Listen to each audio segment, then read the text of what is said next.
Gra Weep Grana Weep Ninny Bong. So, today, Ladles and Jelly Spoons, we are taking a look at the Transformers role-playing game. Now, this is a game that uses the same rules as the G.I. Joe RPG and the Power Rangers RPG. So, I have a G.I. Joe RPG review on the channel. You can go and check that out if you like, but yeah, the system's going to be pretty familiar to you there. So you have essences, which is your statistics. Your essences have scores. Those scores determine how many skill points you have. How many skill points you have determines the die type you roll in addition to a d20 to determine whether you succeed at something, trying to beat a difficulty level. Alright, so if I was reasonably skilled, I think it starts at D2, D4, D6, D8, D10, D12, I think is how it goes. So you roll, and there you go, 13. Yeah, it's an okay roll. Not great, not bad. It feels like they're trying to have their cake and eat it too with the system, in that you have the relatively flat probability line of the d20, and then you try to modify that with the skill level using the other dice. Yeah, I'm not sure if the math works out. I mean, that will give you a spike, not a bell curve, but a spike on an average roll, but yeah, I don't know. I've done a few little test scenarios myself with both G.I. Joe and Transformers, but I haven't really got a full and proper feel for it yet. But my intuition on these things is usually pretty good when it comes to game systems, and I just feel like it's neither one thing nor the other, really. Yeah. Anyway, so the system, if you know G.I. Joe or Power Rangers, will be familiar. It is produced, owned by Renegade Game Studios, which is confusing me now because there is Renegade over here in the UK, out of Oxford, I believe, which is a computer game company, but also owns the 2000 AD comic rights. And has its fingers in various RPG pies as well. So I'm not sure whether it's these guys that have bought out Tunnels and Trolls or the other Renegade that's bought out Tunnels and Trolls. So yeah, I don't know. This is a Hasbro property, right? And I still don't really understand why they haven't filled out Wizards of the Coast with like subgroups for producing different game lines, instead of farming it out to Renegade, whose relationship with Hasbro I'm not entirely sure what it is. I mean, other game studios in other spheres and so on will often have teams working on different titles. I don't know why they've chosen to go this way. It's probably better in that it doesn't have the baggage of Dungeons and Dragons, but since when has Wizards been making, decisions that make sense lately? Physically, yeah, it's a nice book. It's got a ribbon. We like ribbons. The artwork is very much older Transformers style, rather than the Michael Bay explosions in a scrapyard style of Transformers. So it's much more reminiscent of the comic book or the 1980s cartoon, which places the game quite firmly, I think, in the nostalgia bait category, which I definitely felt was the case for G.I. Joe, which felt like it drew much more on the comic strip and the cartoon, probably even more on the comic strip. And it's certainly the case here. The Power Rangers one, I don't know. I don't have nostalgia for Power Rangers. It wasn't my cup of tea. It wasn't my bag. I was too old to enjoy it, which other people looking back on it makes me feel even older. So I guess that's an issue. But yeah, I like the artwork. I like the presentation. It's not blaring white, but they also haven't overdone it with everything in terms of the presentation, and the artwork pops. And this has been the huge problem that I've had with so many modern RPG works, especially ones out of Hasbro/Wizards. The artwork is always so muddy and so dull, but here they seem to have taken the original comic book and cartoon sort of prompts, made them better, but allowed them to still pop their colours and be far more visually interesting and stimulating than a lot of modern RPG art is. So, kudos there. I'm not sure if that's the right move commercially, though, going for the nostalgia bait and the old comic style and cartoon style, because this isn't the Transformers that people today are familiar with. This is the Transformers more that people were familiar with in the 80s into the 90s. So is this for older players and collectors with huge amounts of nostalgia for the older version, or what? Because the new series that I see on the kids' channels and things, they're not like this. It's CGI animation, not particularly good CGI animation, and it's not that same recognisable, here's the Autobots, here's the Decepticons, they've crash landed on Earth, they're at loggerheads, humans are caught in the middle, that original thing. It's something much different. And so this is not quite the comics. It doesn't quite take the kind of mature line into the comics that particularly Marvel UK did back in the day. It would have been nice to see stats for Death's Head, of course. It's not completely the cartoon. It's not really any of the more modern series, and it's certainly not the Michael Bay film. So it kind of lacks a really strong identity in this book, unfortunately. The way to go may have been to make the game its own distinct and separate version of Transformers, in the same way that the comics kind of are, and the cartoon kind of is, and the films kind of are. But instead it doesn't feel like it's quite any one thing. And the information on the background of what the Transformers are and everything, I think there's a great deal of assumption that you're going to come into this knowing what they are, which is probably a safe assumption for people who would buy into this as a game. But still, it feels like if you didn't already know a lot about the Transformers and you came into this game, you would be more than a little bit lost. Character creation is fairly simple. So you have your essence scores, you slap your points into those. You then select your influences. You can have 1 to 3 influences, but the more influences you have, the more floors you have to take.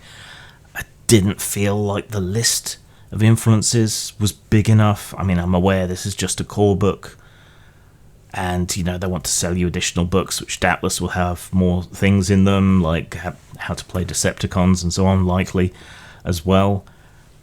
But again, it doesn't feel like enough to be getting on with right from the get-go, at least not for more experienced players or games masters, people who want to hit the ground running rather than be handheld through it, I suppose. You also select an origin and a role. So a character is basically made up of all these interlocking parts that come together to create the final form of your character. And then you put them together in a team, like, I guess, Wrecking Crew from Marvel UK, or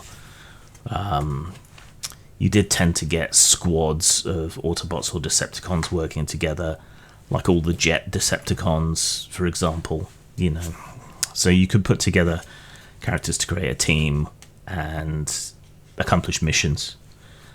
I guess that's the best way to play, is kind of mission-oriented play.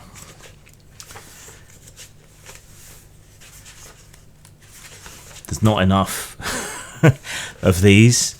It felt like there's a lot of backgrounds that are kind of missing. So yeah, I expect they'll be trying to sell you books off the back of that, or fans will produce material online, I guess. Same with hang-ups, which are basically like flaws in any other game. But then there needs to be a way to make sure players are bringing these up when they need to bring them up. Origin is what kind of defines your chassis and your alternative mode. So you have your robot mode and you have your alternative mode. So you turn into a car or a boat or a seagull or a pterodactyl or whatever it might be. Again, not enough options, I felt. And this was also where, in my irreverent way, I sat down to try and make a character who transformed into a sex toy, because that's the kind of thing that I do, just to be stupid and have some fun with the system. And it doesn't really address changing size. Now, if you remember the series, there were often instances of Transformers which would change size as they transformed. I mean, Megatron is a great example. He would transform and could either turn into a big cannon sometimes, or into a gun which Starscream would then wield. I wouldn't let Starscream get his fingers on me, but, you know, your mileage may vary. And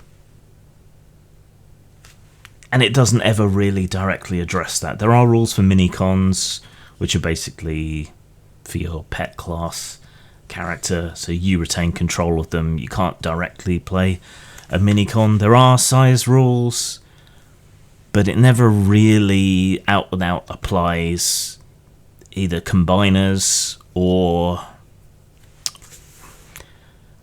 size changing Transformers, yeah, explicitly in the rules, and that's kind of unfortunate. These are kind of your character classes, so you get access to different things at different levels, starting perks. If you know D&D or other class/level based games, you'll recognise what we've got here. Not a fan.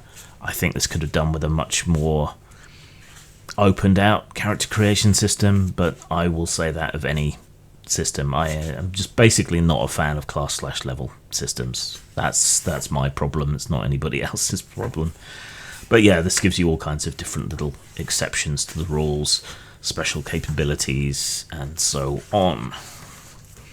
So we can kind of skip through all of that. There's the Minicon rules. So yeah, if you wanted the equivalent of Ravage or Laserbeak or whatever the Autobot versions were, which is escaping my brain at the moment, you'd be able to create those. But again, there's not really rules for making your own small robots exactly. You could work around it to make smaller or larger Transformers, but it's not really tailored for it, and that feels like a mistake.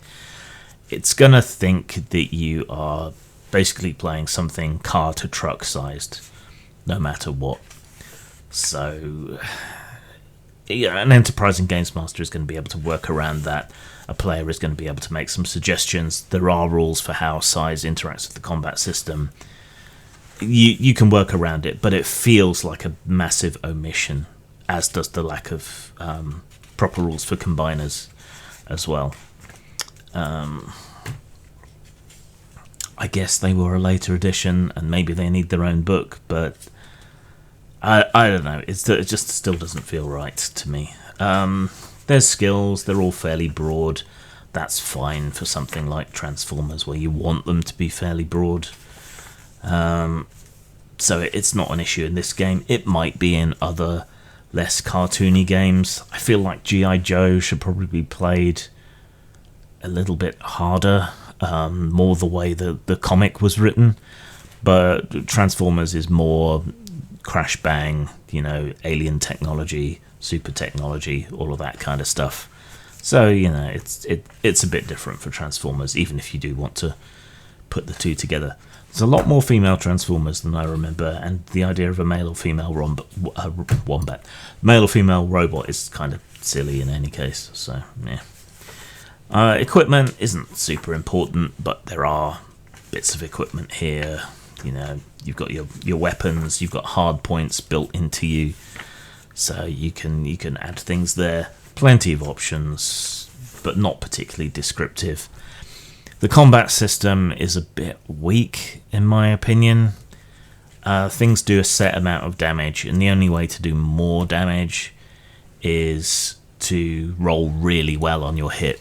If you roll double what you need to hit, then the damage has extra effect, which can be more damage, or it can be special effects from the weapon, whatever it is. It's not hugely dynamic, which I'm not a huge fan of. But then your characters can't take much damage because most hits are going to be doing 1 damage, and as a base starting character you might only be able to take 2 damage, so you take 2 hits and you're out, pretty much. I mean, it's quick, at least. It's got that going for it, I suppose. And it's easy, relatively speaking. When you're doing things, like I said, you get the D20 plus your skill die, which is somewhere between D2 and D12. Difficulties either make things easier by shifting up, or harder by shifting down. So you have to have a D6 skill, and you get shifted down twice. You're now only rolling a D2 to add on to your D20. If it's easier, you go up to more dice. If you top out over the D12, you might be rolling 2D8 and a D20, or 3D6 and a D20, or automatically succeeding. Yeah. So that's how that all works, basically. It's fairly simple, quick and easy. It's in the particulars and the exceptions of the various special capabilities and so on that characters might have that you really run into trouble. You've got all your basic rules for everything you would expect, which is all well and good, but it is a fairly intimidating amount of rules for what is ostensibly a fairly simple system. I think you could have slimmed that down and added more in the way of background information. There is some background information, but it does feel a little scant. Like I said, if you're not already familiar with the Transformers in one form or another, you're probably going to find it tricky to really get into. The GM advice is also a little bit scant. You do have interesting examples of enemy Decepticons and so on. You could again have used a little bit more variety and a few more pages of things. You could have done with some more kind of generic enemies that you could customize. I didn't necessarily feel that you needed such massive sheets for the enemies, at least not all of them. And obviously I expect there's going to be books out with plenty more versions and characters and drawing on obscure sources, I'm sure, in the future. But it's fun making up your own.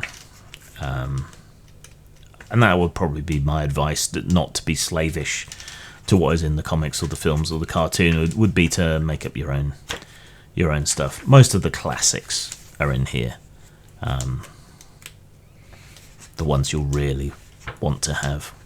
Or you can customize what is here to be something different.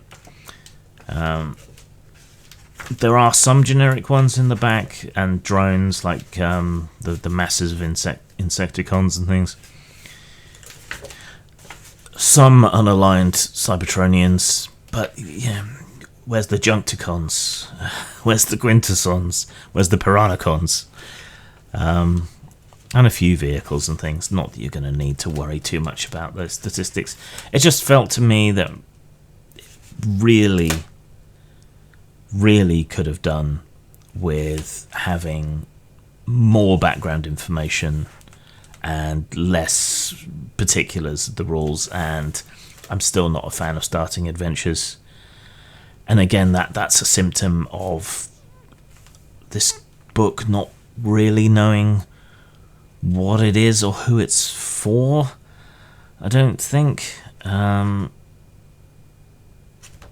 Also, unfortunately, we have the standard issue disclaimer, talk about your players about things they don't want that are scary, and what safety tools. It's just obligatory now. But that doesn't make it any less tiresome to see it over and over again, especially on a game which for some people might be their first. Training them wrong as a joke is not a good look. The adventure that is here is mercifully short, so there's that at least, and it does give you a couple of extra baddies that you can use elsewhere should you so wish. So yeah, I mean it's okay. It's a perfectly cromulent game. It does what it needs to. It could do a few things better. Hasbro/Wizards, what they do is still confusing the shit out of me. Yeah, better give it a score then, I guess. In terms of style, high marks for style. It's a nice book. It's a nice object. The colours pop. The illustrations are great. Fantastic. It's not necessarily the greatest for referencing and looking stuff up, so that would, its utility suffers a little bit there, but it's nice without being too busy, and great artwork. So 4 out of 5 for style. In terms of substance, it does feel like it is missing explanatory material and stuff to really get you into the world and so on, but then it's assuming that you know the other Transformers media in one way or another. It's very definitely, I think, inclined towards the cartoon and the comic, but it's not quite either, and it doesn't tie into the films, and it doesn't really feel like it ties into the more modern series and so on, or the computer games. It suffers from a lack of identity. It needs more explanation. It suffers from a lack of identity. I think it's more nostalgia bait than anything else, but I'm not sure that that's the wisest or more effective move. I think it would have been better maybe just defining itself completely as its own thing in the way that the comics kind of did, and the cartoon kind of did, and the films kind of did. And I'm not a huge fan of the system. I think they're stretching their system too far in trying to make it encompass Transformers, G.I. Joe, Power Rangers, God knows what else. I understand the urge and the idea behind having a house system that everything fits into. Some systems are quite plastic, like Modiphius's 2D20 system. You can look at implementations in, say, Conan and in Dune, and they're massively different, but ostensibly it's the same system. The system here is not as plastic, and so it begins to buckle and strain when you do certain things with it. And there are certainly some key Transformers concepts that are missing or not particularly well explained in this book. So 3 for substance. So high 4 out of 5 for style, middling 3 out of 5 for substance. So that's 7 out of 10, 3.5 out of 5.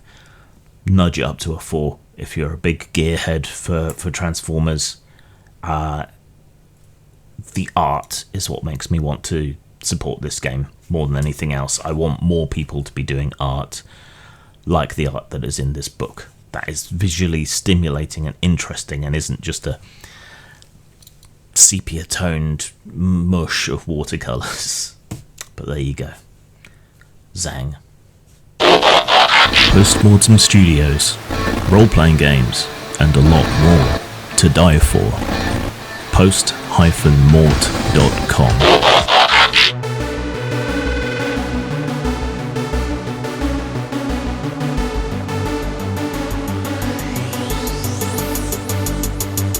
Get some plastic surgery against this science, entropy, apathy, morality, totality.